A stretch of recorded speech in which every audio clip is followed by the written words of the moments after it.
All by international law. The entire occupation is illegal. It's a violation in particular of the Fourth Geneva Convention. By the rules of the Fourth Geneva Convention, you're not allowed to build settlements, you're not allowed to build roads, you're not allowed to expropriate land, you're not allowed to deport people, you're not allowed to restrict their freedom of movement, you're not allowed to harm their economy, you're not allowed to make them unemployed and impoverished. But everything that Israel does in the occupied territories, U.S. taxpayers are paying for. The U.S. gives the financing, it gives the military support. Israel receives as much foreign economic assistance as all the countries combined in the world.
In March 2003, the U.S. government approved $10 billion in aid for Israel.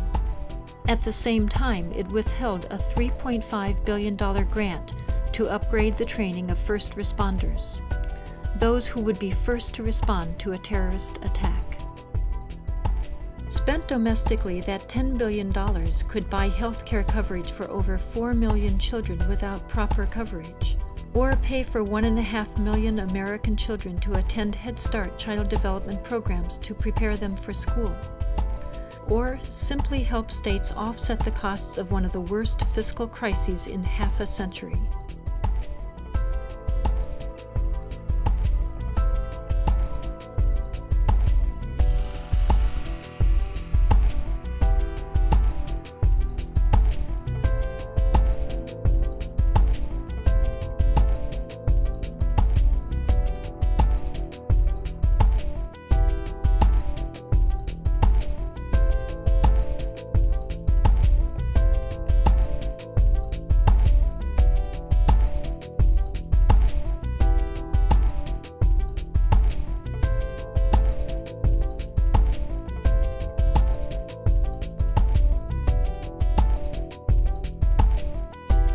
One of the reasons that the American commitment to Israel is so strong, that it's not only reflecting the impact of well-organized pro-Israeli lobbies, but it also represents the views of the Pentagon that sees Israel now as an indispensable strategic ally in the effort to control and exert influence throughout the region.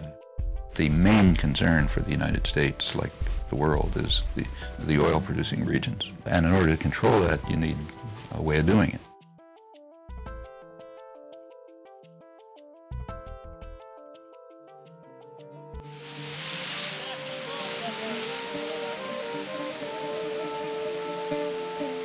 Desperate for a peace that would finally end occupation, Palestinians again came to the negotiating table in 2000.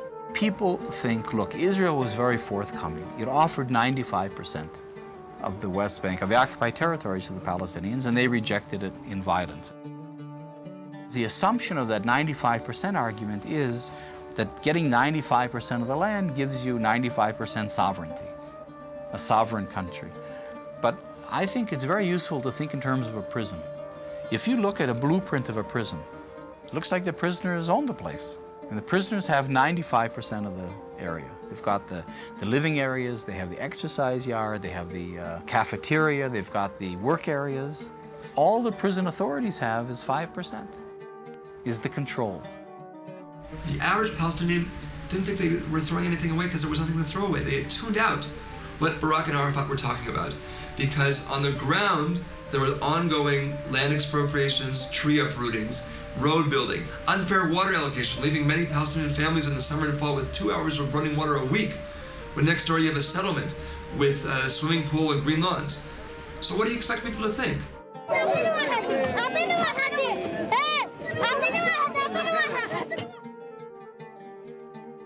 And it was that pressure, that sense of being squeezed, that finally exploded in September of 2000 in what became the Second Intifada.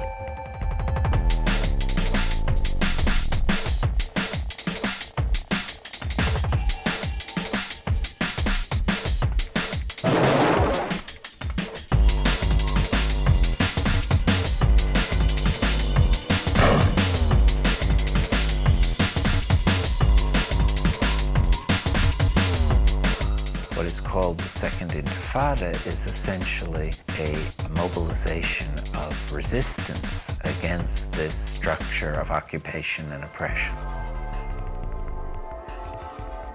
Israel, from the very beginning of these demonstrations, had indeed relied on excessive force. They had used live ammunition against unarmed demonstrators, had inflicted several deaths, and hundreds of casualties in the opening days of the Intifada.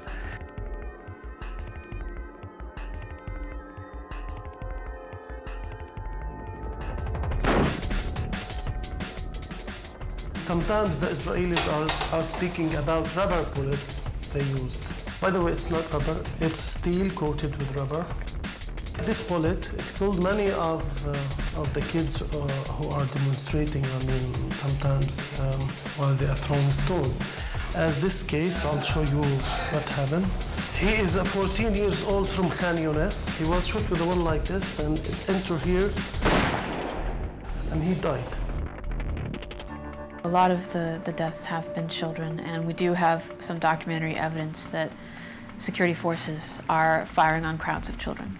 The soldiers weren't at risk. They're heavily armored, they have all this high-powered weaponry, and no child with a stone is going to be a risk to them.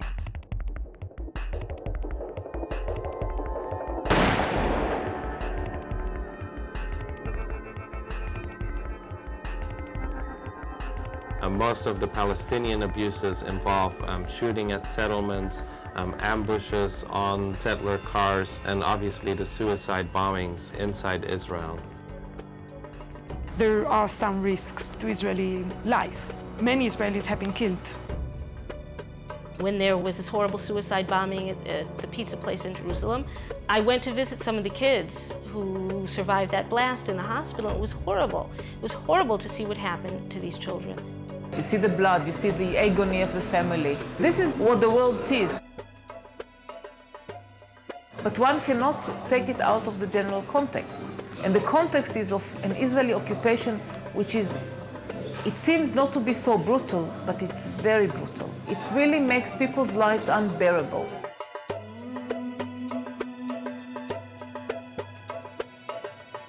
The use of suicide bombers is an act of desperation.